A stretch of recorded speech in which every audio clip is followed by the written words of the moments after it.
Physician-assisted suicide is a matter that is very controversial. Many people feel that it should be legal. I do not feel that it should be. Physician-assisted suicide is suicide. No matter how you look at it, it is still suicide. The fact that only 3 states have legalized physician-assisted suicide speaks of how terrible it is. Most of the states where it is illegal say that the crime is punishable as a felony, and some even say that it is manslaughter. I know that you feel suicide is wrong and a cowardly way out. So how is physician-assisted suicide any different?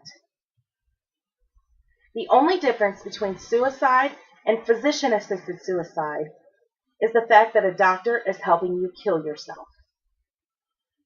How would it make you feel if somebody you care deeply about went through with physician-assisted suicide and they were terminally ill, and then the next week there was a cure found? You would go the rest of your life playing the what-if game. This would cause you deep heartache and possibly depression.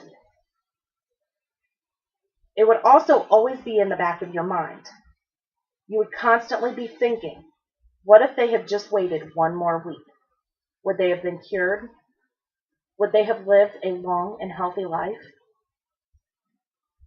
If physician-assisted suicide were legal all over, doctors may use this as a way out.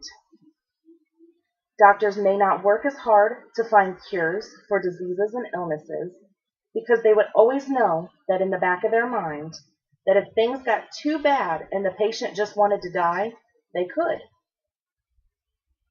Physician-assisted suicide is legal in Oregon, and in just the first 10 years of it being legal, 350 people killed themselves with the assistance of a doctor.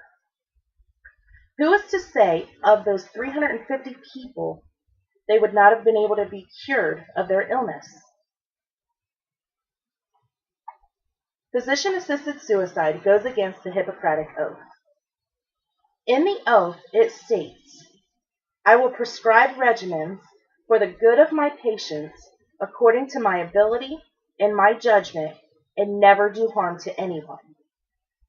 It also states, I will give no deadly medicine to anyone if asked, nor suggest any such counsel. Physician-assisted suicide, if legal, could give doctors too much power. I know your feelings on people having too much power as well. It would be no different than the government controlling every decision you make. If a doctor knows that physician-assisted suicide is legal, why would they try so hard to help out somebody you love? They may start suggesting physician-assisted suicide to patients if they are ready to just give up on them. This may also result in the government and health insurance companies putting pressure on the doctors to avoid spending money and time on the patients to find a cure, and they may suggest assisted suicide. So again, picture somebody you care deeply about going through something like cancer. Every day you hear of people beating cancer through treatments and the care that they receive from their doctors.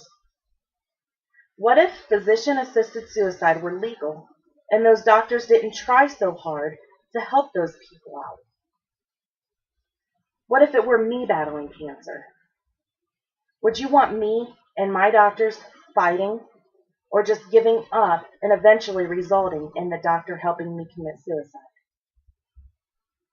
You also have to ask yourself, what if the lethal dose of medicine is not lethal? What if the patient does not die? If a patient tries to commit suicide with the assistance of a doctor and it fails, what kind of condition are they left in? And do they keep trying until it works? This could severely hurt somebody, but not kill them. It may even cause the patient more pain and agony than before. With physician-assisted suicide also comes the debate over life insurance. As it stands now, life insurance does not pay out if suicide is committed. So what if life insurance did not pay out for physician-assisted suicide? Because physician-assisted suicide is suicide. You are the one that takes the lethal dose of medication. The doctor does not administer it. You do. So as a surviving spouse or child, any expenses would be yours to deal with. You would not be able to collect life insurance to help pay for any of the costs that come with a loved one's passing. In the states where physician-assisted suicide is legal, it is not a requirement for a family member to agree or help decide. This is going to make the death of that patient much harder on the family. Death in general is not an easy thing to deal with, and suicide is even harder to deal with because you are left with so many unanswered questions. If a person were to commit suicide, their surviving family and friends are always going to ask themselves if there was something they could have done to help them.